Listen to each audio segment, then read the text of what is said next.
Kavanaugh's classmates just suddenly showed up with concrete evidence for Senate committee. The plot thickens. Kavanaugh's second accuser, Ramirez, came forward claiming that Kavanaugh exposed himself to her at a party when she was very drunk.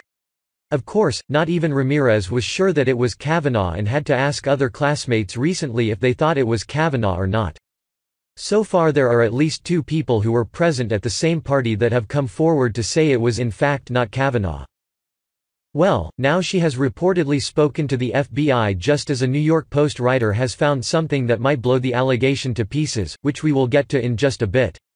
First, take a look at the allegation and the chaos that surrounds the whole ordeal. She was at first hesitant to speak publicly, partly because her memories contained gaps because she had been drinking at the time of the alleged incident. In her initial conversations with The New Yorker, she was reluctant to characterize Kavanaugh's role in the alleged incident with certainty, The New Yorker reported. After 6 days of carefully assessing her memories and consulting with her attorney, Ramirez said that she felt confident enough of her recollections to say that she remembers Kavanaugh had exposed himself at a drunken dormitory party, thrust his penis in her face, and caused her to touch it without her consent as she pushed him away. Ramirez was to be interviewed by the FBI as part of the Bureau's 1-week reinvestigation of the background of the Supreme Court nominee. However, a new wrinkle may have presented itself in the form of a report about an alleged letter to the Senate Judiciary Committee. Another little nugget of information you would probably like to know is that New York Post writer, Ronan Farrow, also indicated that Ramirez came forward because she was contacted by Senate Democrats to do so, and not the other way around. Knowing this, makes one wonder exactly what the Senate Democrats are doing behind closed doors.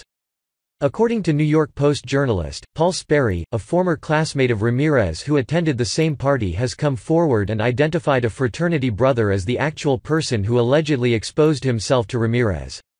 The alleged incident happened during a party at Yale in the early 1980s. Furthermore, Sperry claimed that the Senate Judiciary Committee was also aware of this, because of a letter from the classmate who had come forward. At the current time Sperry's source is unknown. In the past he has cited things out of the committee, so we can only speculate that he may have a source on the committee itself. At this time, the Senate has not confirmed the new information yet. People seem to be coming out of the woodworks to take action against Kavanaugh. It's like the Pandora box has been opened against him since becoming Trump's nominee for the Supreme Court.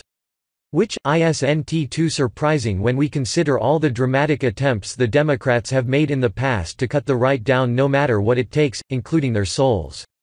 One such attempt was noted by Senator Chuck Grassley. It was a false allegation from a Rhode Island man who made an attempt to smear Kavanaugh's name. It was an entirely false report and the man was referred to the FBI for investigation. Rhode Island man who is now under investigation for making false statements to the Senate Judiciary Committee about a sexual assault he initially said Kavanaugh perpetrated in the mid-1980s. He has since repudiated the story. Folks, doesn't it feel like the entire case against Kavanaugh is going nowhere quickly? Not once have we received any sort of concrete evidence of any of the claims against him. Ford herself can't even remember where she was the night of the alleged assault against her, nor can she remember how she got home afterwards. On top of that, so far none of her witnesses are able to corroborate her story whatsoever.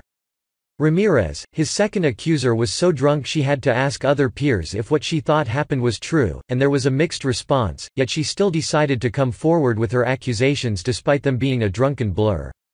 Whether or not she came forward on her own or through a push from the Senate Democrats, there just isn't enough evidence to support any of it, no matter what way you look at it. It's just a bunch of nonsense on top of nonsense, and there is no room for that when there is a country to be ran. We'd really like to hear your thoughts on the Kavanaugh case. What do you think is really happening here? Share your thoughts with us in the comment section below.